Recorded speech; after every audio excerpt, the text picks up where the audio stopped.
So, do you remember that case years rapes occurring to young girls? And turned out that it was the cop investigating. In fact, he was like the first one on the scene all the time. Uh, uh, that's what I really thought was going on here when I saw these cops investigating. I was just blown away. And so now you say that it's a mentally disabled person in a burgundy hat. That's as far as I got listening to you.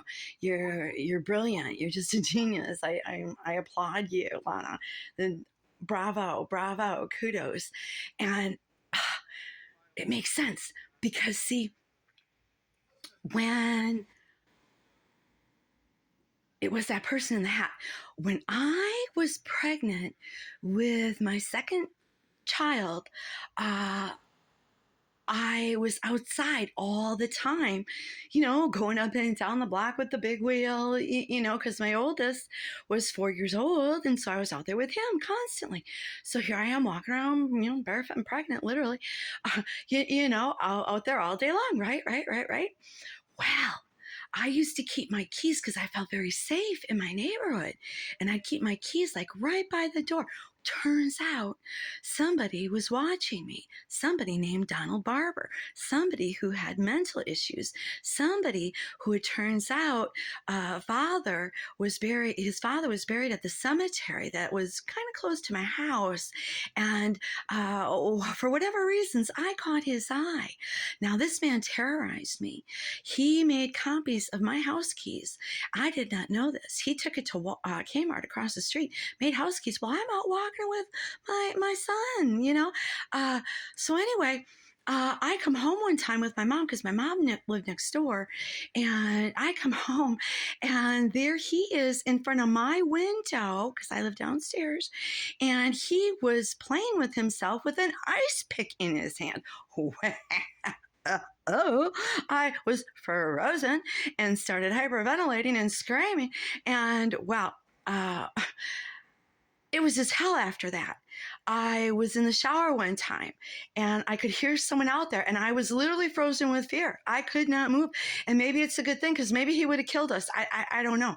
But I was frozen with fear. I could not move in that shower. And my little boy, 4 years old, was taking a nap in the next room, and I could hear somebody was in my house. When I got out of that shower, because when I could hear, that I couldn't hear anything anymore, and I got out, and oh Jesus, I was just praying in my head. Here I am, 8 months pregnant. I'm probably maybe close to 9 by now. I don't know, but anyway, I got out. My crosses were upside down. My pictures were turned around.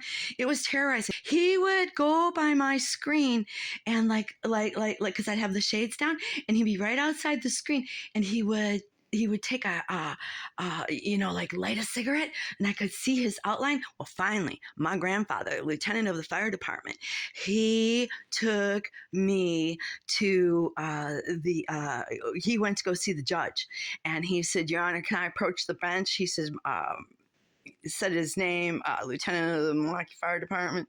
He let him know right off. I know the score. May I approach the bench? And my grandfather was up there, talked to that judge, came back, and he said, "Let's go, Tootsie, let's go." He says, "You'll never have to worry about that man again." He knew who he was. He knew where he lived. He had the rent. I never saw that man again. Okay. But my point is, yes, it probably was that person. And, but it just, they didn't investigate. What if the police have this mentally challenged person working with them saying, don't worry, we got you covered. You just get in there. Maybe they're trying to plant cameras. God only knows. The world is so corrupt. Like my grandpa told me, there's a devil on every corner, Tootsie. The devil on every corner.